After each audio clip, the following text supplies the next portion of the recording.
The badge doesn't own me. I own the badge. Those words echo through Providence Municipal Court on a cold Tuesday morning. The man who said them stands at 6 feet tall. His shoulders are broad. His police uniform is crisp and perfect. Every button shines. Every crease is sharp. His name is Victor Brennan. He's 47 years old. He's been a police officer for 25 years. For the last 8 years, he's been the police chief of a small Rhode Island town called Millbrook. But today, he's not here as the chief. He's here as a defendant. And what Judge Frank Caprio is about to do will change everything. If you believe that no one is above the law, not even those sworn to uphold it, you'll want to see what happens next. The courtroom is packed. Every seat is full. People stand against the back wall. News cameras line the side. This case has been all over the local news for 3 weeks. Everyone wants to see what happens when a police chief gets caught breaking the law he swore to protect. Judge Caprio sits at the bench. His white hair is neatly combed. His reading glasses rest on his nose. He's been a judge for over 30 years. He's seen every type of person walk through these doors. But this case is different. This case matters in a way that goes beyond one person. This case is about trust, about power, about what happens when the people who are supposed to protect us think they're above the rules. The bailiff stands. His voice is loud and clear. Case number 2025, CR 48293. The State of Rhode Island versus Victor Brennan. Charges include assault and battery, abuse of authority, and intimidation of a witness. Judge Caprio looks down at the file in front of him. It's thick, very thick. He takes a slow breath. Then he looks up. Chief Brennan, please step forward. Victor Brennan walks to the front. His boots click on the floor. Click, click, click. Each step sounds like a threat. He doesn't look nervous. He looks angry. His jaw is tight. His eyes are narrow. He stops at the defendant's table, but doesn't sit. He stands there with his arms crossed, like he's waiting for this to be over, like it's all a waste of his time. Next to him sits his lawyer, a woman named Patricia Holmes. She wears a gray suit. She has a leather folder open in front of her. She looks worried, very worried. Chief Brennan, are you going to sit down? Judge Caprio asks. Victor looks at the chair. He looks back at the judge. I'd rather stand, Your Honor. This won't take long. A few people in the gallery whisper. The judge raises his hand. The whispers stop. It will take as long as it needs to take. Please sit. Victor sits, but he doesn't pull his chair in. He sits back, relaxed, like he's at a restaurant, not a courtroom. Before we begin, Judge Caprio says, I want to make something very clear. I don't care what your job title is. I don't care what uniform you wear. In this courtroom, you are a defendant. You will show respect to this court, to the process, and to everyone involved. Do you understand? Victor doesn't answer right away. He's staring at the judge. His face shows nothing. 5 seconds pass. 10 seconds. Finally, he speaks. I understand. But his tone says he doesn't. His tone says this is all beneath him. Judge Caprio nods slowly. Good. Let's begin. The state may present its case. The prosecutor stands. Her name is Sarah Chun. She's 38 years old. She's been a prosecutor for 12 years. She has a stack of papers in her hands. She has photos. She has videos. She has witness statements. She has everything she needs to prove what Victor Brennan did. Your Honor, she begins, this case is about a man who forgot what his badge means. A man who used his power not to protect, but to hurt. A man who thought his position made him untouchable. She walks to the center of the courtroom. She holds up a photo. It's a picture of a woman's face. The woman has a black eye. Her lip is split open. Her cheek is swollen and purple. This is Rebecca Martinez. She's 34 years old. She's a school teacher at Millbrook Elementary. She teaches 2nd grade. She's worked there for 9 years. She has 2 kids of her own. A boy who's 7. A girl who's 5. She's a single mom. Their father left when her daughter was born. Rebecca works hard. She grades papers at night. She buys supplies with her own money when the school can't afford them. She volunteers at the community center on weekends. She's the kind of person who makes a town better just by being in it. Sarah puts the photo down. She picks up another one. This one shows Rebecca's arm. It's covered in bruises. Dark purple marks that look like fingers. On the night of October 15th, Rebecca was driving home from a parent-teacher conference. It was 8:47 p.m. She was on Maple Street, 2 blocks from her apartment. She was going the speed limit. She had her seatbelt on. She wasn't on her phone. She wasn't doing anything wrong. Then she saw the flashing lights behind her. Sarah pauses. The courtroom is silent. Everyone is listening. She pulled over. She put the car in park. She rolled down her window.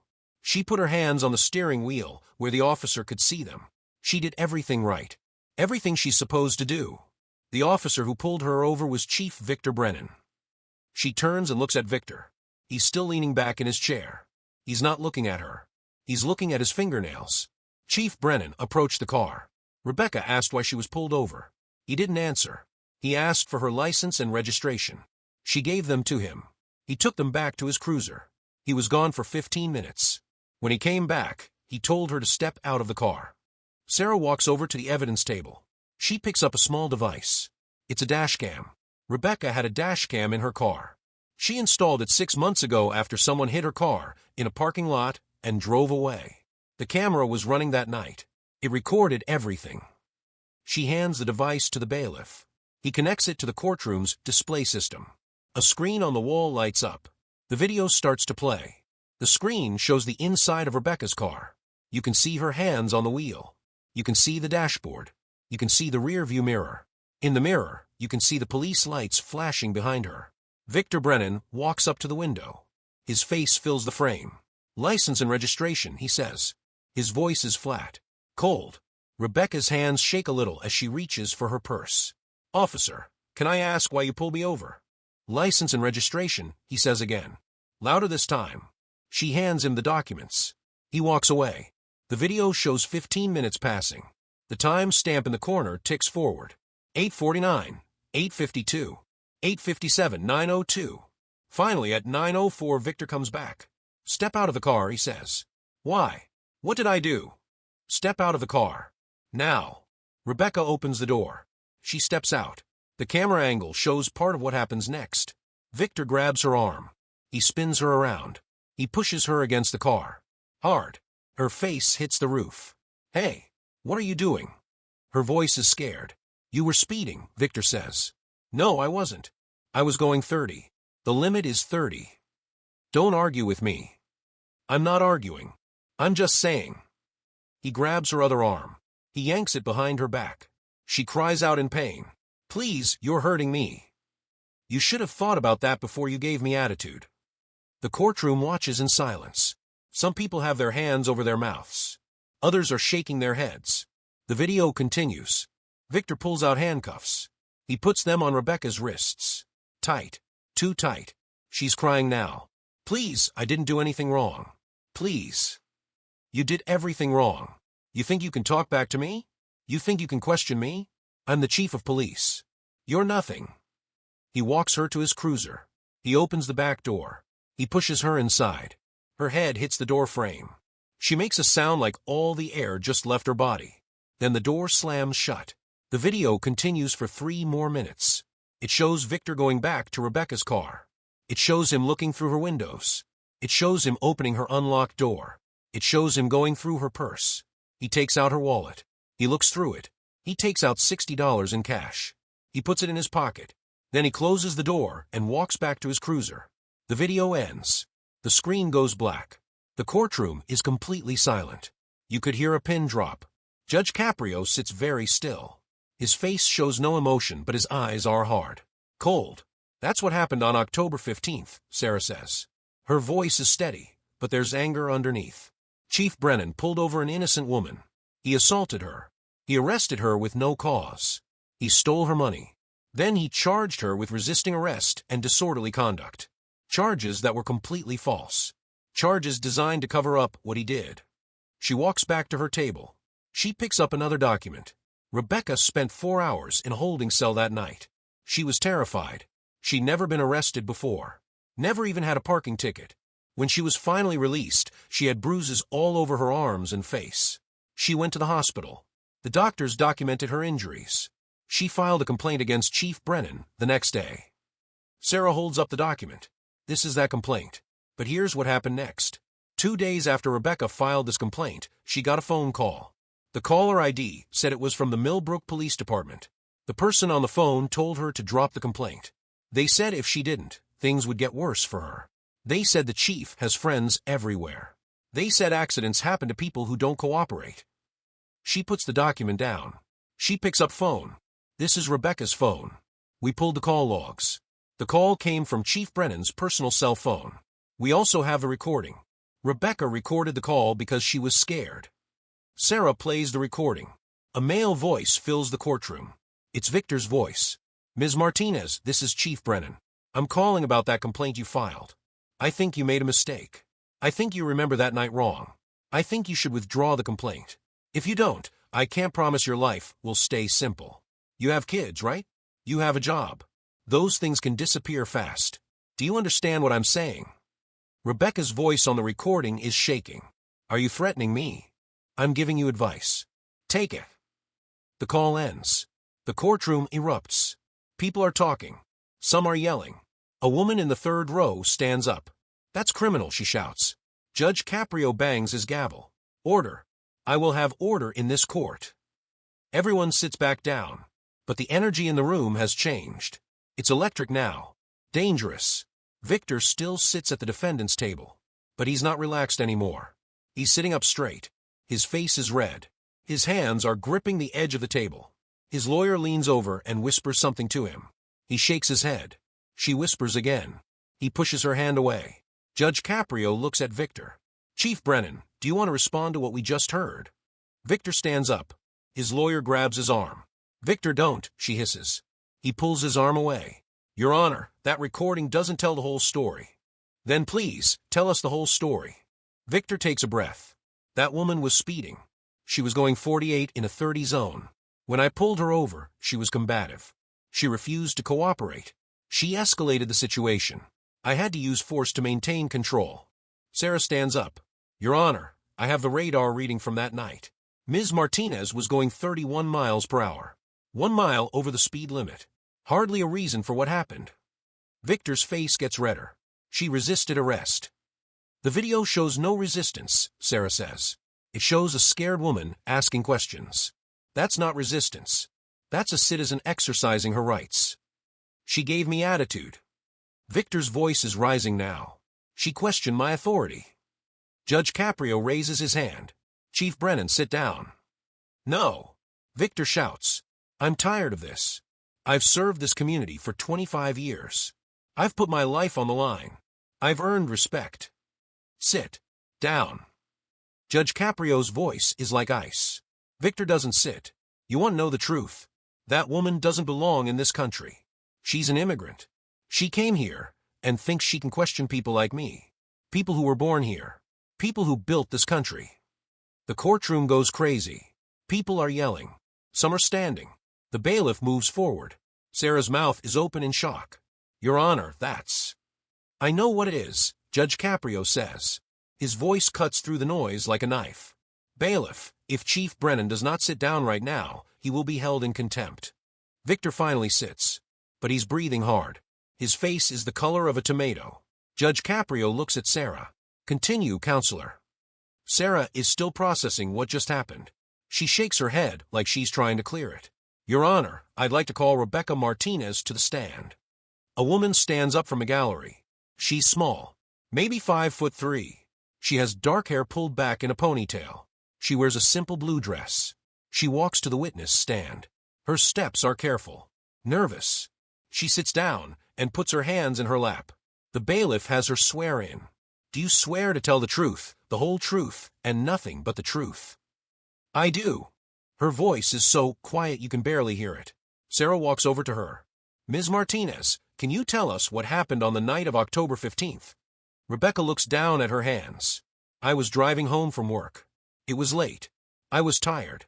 I just wanted to get home to my kids. My neighbor was watching them, and I knew she had to get up early for work the next day. What happened when you saw the police lights? I pulled over right away. I wasn't scared at first. I thought maybe my tail light was out or something. But then he came to the window, and something felt wrong.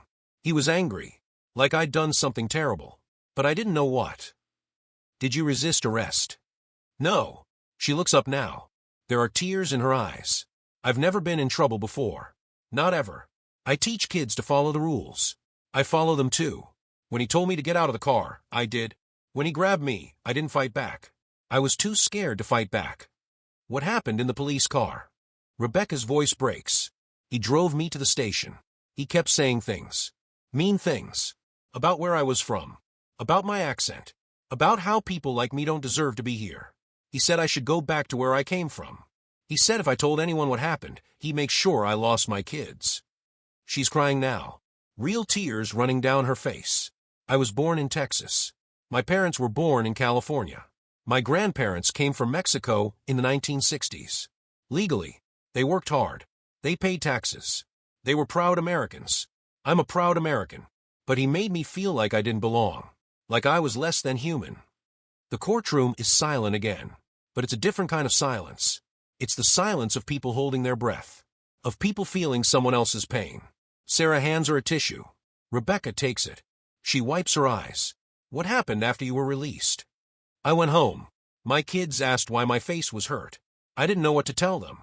How do you explain to a 7-year-old that a police officer, someone who's supposed to protect us, did this? I told them I fell. I lied to my own children because I was ashamed. And scared. Did you want to file a complaint? No. I just wanted to forget it happened. But my friend convinced me. She said if I didn't, he'd do it to someone else. So I filed it. And then the threats started. What kind of threats? Phone calls. At first, they were from numbers I didn't recognize. They'd call and hang up. Over and over. Then one day, I got home from work, and there was a dead rat on my porch. It had a note tied to its tail. The note said, "Rats get exterminated." The gallery gasps. Judge Caprio writes something down. Did you call the police? Rebecca laughs. It's a sad sound. Who was I going to call? The police chief was the one threatening me. So I called a lawyer instead. That's when we found out about the recording laws in Rhode Island. I could record calls without telling the other person. So I did. And the next time Chief Brennan called, I got it all on tape. Thank you, Ms. Martinez. No further questions. Sarah sits down. Victor's lawyer stands up. She looks at Rebecca with something like pity in her eyes. Ms. Martinez, I'm sorry for what you went through. But I have to ask, is it possible you misunderstood my client's actions? Police work is stressful. Sometimes officers have to be firm to maintain control. Rebecca looks at her. Really looks at her. Ma'am, I know what firm looks like. I'm a teacher. I have to be firm with 7-year-olds every day. But I don't leave bruises.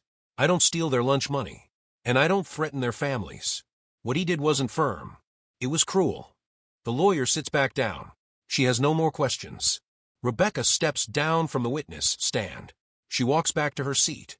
She looks smaller than before. Like telling her story took something from her. Judge Caprio watches her go. Then he looks at Victor. Chief Brennan, do you have anything to say? Victor stands up again. His lawyer tries to stop him, but he brushes her off. Your Honor, I was doing my job. This woman is making me out to be some kind of monster. But I'm not. I'm a good cop. I've served this community my whole adult life. I've stopped criminals. I've saved lives. And now I'm being crucified because I arrested one woman who couldn't follow simple instructions. Simple instructions. Judge Caprio's voice is sharp. You told her to get out of the car. She did. Then you assaulted her. Where in your training does it say that's acceptable? She questioned my authority. Questioning is not a crime in this country, Chief Brennan.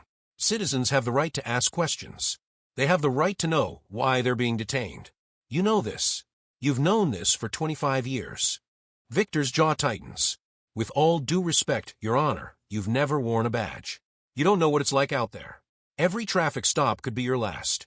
You have to establish dominance immediately, or you lose control. Dominance. Judge Caprio leans forward. Is that what you think policing is? Dominating citizens. It's about respect. No, Chief Brennan. Respect is earned. It's not taken by force. And it's certainly not maintained through threats and violence. Victor slams his hand on the table. I earned my respect. 25 years. I've put in my time. I've done the work. And now some immigrant teacher thinks she can destroy everything I've built. The courtroom erupts again. People are shouting. The bailiff moves closer to Victor. Judge Caprio stands up. That's enough. Chief Brennan, you are in contempt of court. One more outburst, and you will be taken into custody. Victor's chest is heaving. His face is purple now. But he stops talking. Judge Caprio sits back down. He takes off his glasses. He pinches the bridge of his nose. When he puts his glasses back on, his eyes are tired. Sad. Let's talk about your badge, Chief Brennan. You brought it up. You said you earned respect through that badge. You said you served. Let me tell you what that badge is supposed to mean. He opens the file in front of him. He pulls out a piece of paper. This is the oath you took 25 years ago. Do you remember it? Victor says nothing. Let me read it to you. I do solemnly swear that I will support and defend the Constitution of the United States and the Constitution of the State of Rhode Island. I will faithfully discharge the duties of my office. I will treat all persons with respect and dignity. I will uphold the law without favor or prejudice. I will protect and serve all members of my community, regardless of race, religion, or origin. Judge Caprio looks up. Do you remember taking that oath? Yes, Victor says. His voice is quieter now. Did you mean it? Or were those just words? I meant it. Then explain to me how anything you did on October 15th upholds that oath. Explain how assaulting an innocent woman protects your community. Explain how threatening her family serves justice. Explain how stealing her money defends the Constitution. Victor says nothing. He's looking at the floor now. You can't explain it, Judge Caprio continues, because there is no explanation. What you did was the opposite of everything that badge stands for. You took an oath to protect. Instead, you became the threat. You took an oath to serve all people equally. Instead, you targeted someone because of her heritage. You took an oath to uphold the law. Instead, you broke it, and then you tried to cover it up. The judge picks up another document. After Rebecca filed her complaint, you tried to have it buried. You called the internal affairs investigator. You told him Rebecca was lying. You told him she had a history of making false accusations. That was a lie. Rebecca has never filed a complaint before. She's never even had a parking ticket. But you lied because you thought your position protected you. You thought being the chief meant you were above the rules. I am the chief, Victor says. His voice is defensive now. Weak. No, Judge Caprio says. You were the chief. Past tense. The mayor suspended you 2 weeks ago, pending the outcome of this case. Victor's head snaps up. That was political. The mayor has always hated me. The mayor did what he should have done. He removed a corrupt officer from a position of power. And now, Chief Brennan, I'm going to remove you from ever holding that position again. You can't do that. I can, and I will. But first, we're going to talk about the badge you mentioned. The badge you think you own. Judge Caprio nods to the bailiff. The bailiff walks to a door at the side of the courtroom. He opens it. 3 men walk in. They're all wearing police uniforms. But these aren't for Millbrook. They're state police. Their uniforms are different. Sharper. Their faces are serious. One of them carries a small box. He walks up to Victor. Victor Brennan, the state police officer, says, by order of the Rhode Island State Police and the authority of this court, you are hereby stripped of your badge and your authority as a law enforcement officer. He holds out his hand. Your badge. Now. My badge. His voice is a whisper. Your badge. Your weapon. Your credentials. All of it. Now. Victor's hands shake as he unpins the badge from his chest. It's gold. It's shiny. It says Chief on it. He's worn it for 8 years. He's polished it every morning. He's looked at it in the mirror and felt pride. Now he holds it in his hand. It feels heavy. Heavier than it ever has before. He gives it to the officer. The officer puts it in the box. Your weapon. Victor unbuckles his belt. His gun is in the holster. He's never been without it. Not in 25 years. He takes it out. He hands it over. The officer checks it. He puts it in the box. Your ID. Victor takes out his police ID. His photo looks back at him. Younger. Happier. More confident. He hands it over. It goes in the box. Your uniform patches. Victor looks down at his shoulders. 2 patches. 1 on each side. They say Millbrook Police Department. He wore them with pride. Now he has to take them off. His fingers fumble with the Velcro. He can't get it to come off. His hands are shaking too much. One of the state officers steps forward. Let me help you. The officer rips the patches off. Rip. Rip. 2 quick sounds. Like tearing paper. Victor stands there. His uniform looks wrong now. Incomplete. Like something important is missing. Because something is. The state officer closes the box. Victor Brennan, you are no longer a police officer. You no longer have any authority. You are a civilian, a defendant, nothing more. The officer walks away. Victor stands there. He's still at the defendant's table, but he looks different. Smaller. Lost. Judge Caprio watches this happen. He doesn't look happy. He doesn't look satisfied. He looks sad. Like watching something precious get destroyed. Sit down, Mr. Brennan, the judge says. Not chief. Not officer. Just Mr. Victor sits. He's crying now. Silent tears running down his face. His shoulders shake. You said the badge doesn't own you, Judge Caprio says. You said you own the badge. But you were wrong. The badge doesn't belong to any one person. It belongs to the community, to the people you're supposed to serve. And when you betray their trust, you lose the right to wear it. He picks up his gavel. But he doesn't bang it yet. I'm not done. We still need to talk about your punishment. Because what you did requires more than just losing your badge. It requires accountability. Real accountability. Victor looks up. His eyes are red. What more can you take from me? You've already taken everything. No, Judge Caprio says. I've taken your authority. Now I'm going to give you something. Something you should have learned a long time ago. Humility. He opens another file. Victor Brennan, you have been found guilty of assault and battery, abuse of authority, intimidation of a witness, and theft. These are serious crimes. If you were any other defendant, I would sentence you to jail time. Significant jail time. But I'm going to do something different. Because I think there's a better way to teach you the lesson you need to learn.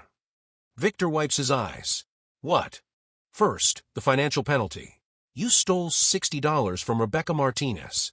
You will pay her back that $60, plus damages for her medical bills, lost wages, and emotional distress. The total comes to $47,000. You will pay it within 90 days. Victor's eyes go wide. $47,000? That's what justice costs, Mr. Brennan. Be grateful it's not more. I don't have that kind of money. Then sell something. Your car. Your boat. Your second home. I've seen your financial records. You can afford it. Judge Caprio looks down at his notes. Second, you will complete 500 hours of community service. Not 100. Not 200. 500. And here's what you'll be doing. He pauses. The courtroom leans forward. You will work at Millbrook Elementary School. The school where Rebecca Martinez teaches. You will be the crossing guard. Every morning. Every afternoon. Rain or shine. You will stand at the crosswalk with a stop sign. You will help children cross the street safely.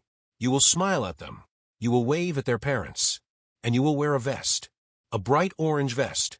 And on the back of that vest, it will say, Community Service. The courtroom gasps. Some people start clapping. Judge Caprio holds up his hand. The clapping stops. You will do this for 1 full year. That's 180 school days. Morning and afternoon. That's 360 crossings. And you will be supervised by someone. Can you guess who? Victor shakes his head. He looks like he might throw up. Rebecca Martinez. She will verify your attendance. She will sign off on your timesheets. She will report any problems to this court. And if you miss even 1 day without a valid excuse, you will go to jail. Do you understand? That's humiliating, Victor whispers. That's the point, Judge Caprio says. You humiliated Ms. Martinez. You made her feel small and powerless. Now you get to experience what that feels like. But here's the difference. She didn't deserve it. You do. He's not done. Third, you will write a letter of apology. Not typed. Handwritten. It will be at least 1,000 words. You will explain what you did wrong. You will take full responsibility. You will not make excuses. You will not blame Ms. Martinez. You will show genuine remorse. And you will read that letter out loud at the next Millbrook Town Council meeting. In front of everyone. Victor puts his head in his hands. Please, don't make me do that. You're afraid of public shame? Ms. Martinez was publicly arrested. She was handcuffed in front of her neighbors. She was put in a police car, like a criminal. She had to explain to her children why her face was bruised. And you're worried about reading a letter. Victor says nothing. Fourth, you will attend 12 weeks of anger management classes. Paid for by you. You will attend every session. You will participate. You will learn how to handle your emotions without resorting to violence. Judge Caprio picks up another paper. Fifth, you will attend diversity and cultural sensitivity training. 40 hours. You will learn about the immigrant experience in America. You will learn about the contributions immigrants have made to this country. You will learn about respect and tolerance. And you will write an essay about what you learned. 2,000 words. I will read it personally. The judge sets down the paper. 6th, you are banned from ever working in law enforcement again. Not in Rhode Island. Not anywhere. I am notifying the National Crime Information Center. Your name will be flagged in every police database in the country. If you try to get a job as a cop, a security guard, or anything that requires a badge, you will be rejected. Victor is sobbing now. Full-on sobbing. His shoulders shake. His face is buried in his hands. And finally, Judge Caprio says, you will spend 30 days in jail. Starting today. Right now. For contempt of court. For your outbursts. For your disrespect. For your refusal to take this seriously until it was too late. He nods to the bailiff. Bailiff, take him into custody. The bailiff walks over to Victor. He has handcuffs in his hand. Stand up, Mr. Brennan. Victor doesn't move. The bailiff puts a hand on his shoulder. Stand up. Victor stands. His legs are shaking. The bailiff pulls his arms behind his back. Click, click. The handcuffs close around his wrists. It's the same sound Rebecca heard that night. The same sound that started all of this. Wait, Victor says. His voice is broken. Desperate. Please. Your Honor. I'm sorry. I'm so sorry. Judge Caprio looks at him. Are you sorry for what you did? Or are you sorry you got caught? Victor doesn't answer. He can't answer. Because even he doesn't know. The bailiff starts to walk him toward the door. Victor's legs barely work. He stumbles. The bailiff catches him. As they pass Rebecca's seat, Victor looks at her. She's sitting very still. Her hands are folded in her lap. She's not crying anymore. She's just watching. I'm sorry, Victor says to her. I'm sorry for everything. Rebecca looks at him. Her face shows no emotion. You should be. That's all she says. 2 words. But they carry the weight of everything she went through. Everything she survived. The bailiff takes Victor through the door. It closes behind them. The room is silent for a long moment. Then people start talking. The noise builds. Some people are happy. Some are upset. Some are just processing what they saw. Judge Caprio bangs his gavel. Order. We're not done yet. The room quiets down. Ms. Martinez, would you please stand? Rebecca stands. She looks confused. Ms. Martinez, I want to apologize to you. On behalf of this court. On behalf of the justice system. And on behalf of every good police officer who would never do what Victor Brennan did to you. You should never have gone through this. You should never have been afraid. And I'm sorry that you were. Rebecca's eyes fill with tears again. But these tears are different. These are tears of relief. You showed incredible courage, Judge Caprio continues. You could have stayed silent. Many people would have. But you spoke up. You filed a complaint even though you were scared. You recorded evidence even though it put you at risk. And you came here today and told your story even though it hurt to relive it. Because of you, Victor Brennan can never hurt anyone else. Because of you, the system worked the way it's supposed to. Thank you. The courtroom erupts in applause. Rebecca covers her face with her hands. She's crying and smiling at the same time. Judge Caprio waits for the applause to die down. This court is adjourned. He bangs the gavel. One final sound. People start to leave. But many of them stop to talk to Rebecca. They shake her hand. They hug her. They tell her she's brave. Sarah, the prosecutor, comes over. You did great, she says. Is it really over? Rebecca asks. The criminal trial is over. But you can still file a civil suit. Sue him for damages. You'd win. Rebecca thinks about this. Maybe. I just want to move on. I understand. But think about it. You deserve compensation for what he put you through. Rebecca nods. I will. Thank you for everything. Sarah smiles. That's my job. Making sure justice happens. 3 months pass. It's January now. The weather is cold. Snow covers the ground. The crossing at Millbrook Elementary is icy. Dangerous. Every morning at 7:30 a.m., a man stands at that crossing. He wears a bright orange vest. He holds a stop sign. He helps children cross the street. That man is Victor Brennan. But he doesn't look like the same person who stood in that courtroom. His face is thinner. He has bags under his eyes. His hands are red from the cold. A car approaches. Victor holds up a stop sign. The car stops. 3 kids run across the street. They're laughing, playing. They don't look at Victor. They don't know who he is. They don't know what he did. But their parents know. Some of them glare at him as they drive past. Some of them look away. None of them wave. Rebecca Martinez walks out of the school building. She's carrying a stack of papers. She sees Victor at the crossing. She walks over to him. "Good morning, Mr. Brennan," she says. Her voice is professional, distant. "Good morning, Ms. Martinez." He doesn't look at her. He keeps his eyes on the street. "I need you to sign your timesheet." She hands him a clipboard. He takes off his glove. His hand is shaking from a cold. He signs his name. His signature looks different now. Smaller. Less confident. "Thank you," Rebecca says. She takes the clipboard back. She starts to walk away. Then she stops. She turns back. "How are you doing?" she asks. Victor looks surprised. "I'm okay. Cold. But okay." "Good." She walks away. That's all the conversation they have. But it's more than they had last month. Last month, she didn't say anything to him. She just took the clipboard and left. Maybe it's progress. Maybe it's not. But it's something. More months pass. It's now April. Spring has come to Rhode Island. The snow is gone. Flowers are blooming. The crossing at Millbrook Elementary is easier now. Warmer. Victor has been doing this for 7 months. He's lost weight. His face looks older. But something else has changed too. He smiles at the kids now. Not a fake smile. A real one. A little girl walks up to him. She's maybe 6 years old. She has pigtails and a backpack covered in unicorns. "Hi," she says. "Hi there," Victor says. "Ready to cross?" "My mom said you're here because you did something bad." Victor's smile fades. "That's true." "What did you do?" "I hurt someone. Someone who didn't deserve it." "Did you say sorry?" "I did. But sorry isn't always enough." The little girl thinks about this. "My teacher says everyone deserves a second chance." Victor's eyes get wet. "Your teacher sounds smart." "She is. She's the best teacher in the whole world." "What's her name?" "Ms. Martinez." Victor nods slowly. "Yeah, she is pretty great." A car approaches. Victor holds up a stop sign. The little girl crosses the street. She waves at him from the other side. He waves back. Rebecca is standing at the school entrance. She saw the whole thing. When Victor looks over, she gives him a small nod. Not a smile, but not a glare either. Just acknowledgement. More time passes. It's now June. The school year is ending.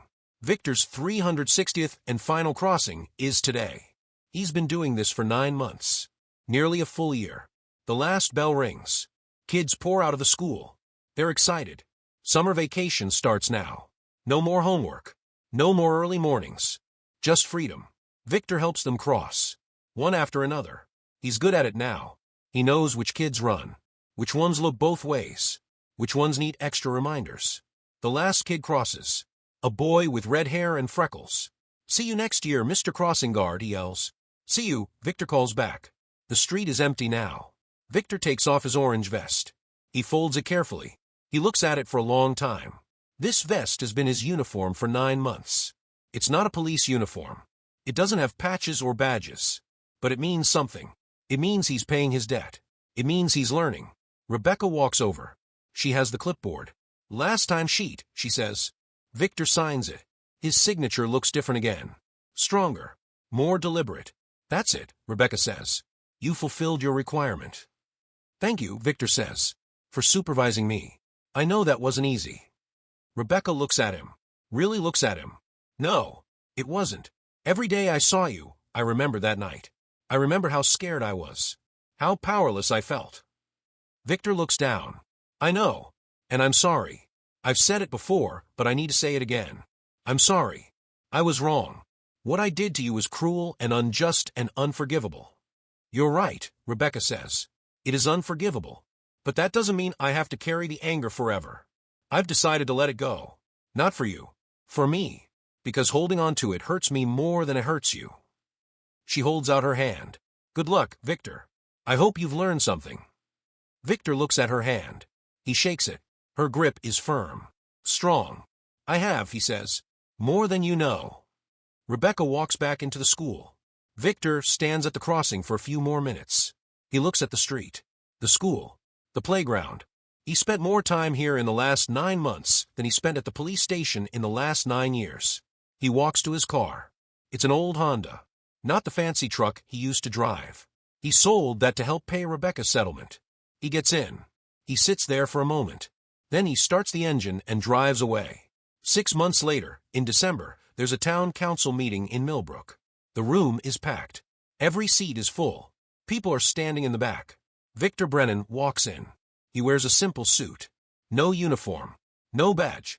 He carries a piece of paper. The mayor sees him. "Mr. Brennan, are you here to speak?" "If I may, Your Honor." The mayor nods. "You have 5 minutes." Victor walks to the podium. He sets down his paper. His hands are shaking a little, but his voice is steady when he speaks. "My name is Victor Brennan. Many of you know who I am, or who I was. I was the police chief. I held that position for 8 years. I thought I was good at it. I thought I was serving this community. But I was wrong." He looks down at his paper, then back up at the crowd. 15 months ago, I did something terrible. I abused my power. I hurt an innocent person. I betrayed the trust you placed in me. And then I tried to cover it up. I thought my badge made me special. I thought my position put me above the rules. I was wrong about that too. People in the crowd are listening. Some with sympathy. Some with anger. Some with curiosity. Judge Caprio sentenced me to community service. At first I was angry. I thought it was humiliating. Degrading. But now I understand. It was exactly what I needed. Standing at that crossing every day, helping kids get to school safely, it taught me something. It taught me that service doesn't come from a badge. It comes from caring about your community. It comes from putting others before yourself. It comes from humility. He picks up his paper, his prepared speech. Then he sets it back down. I had a whole speech written, but I'm not going to read it. Instead, I'm just going to say this.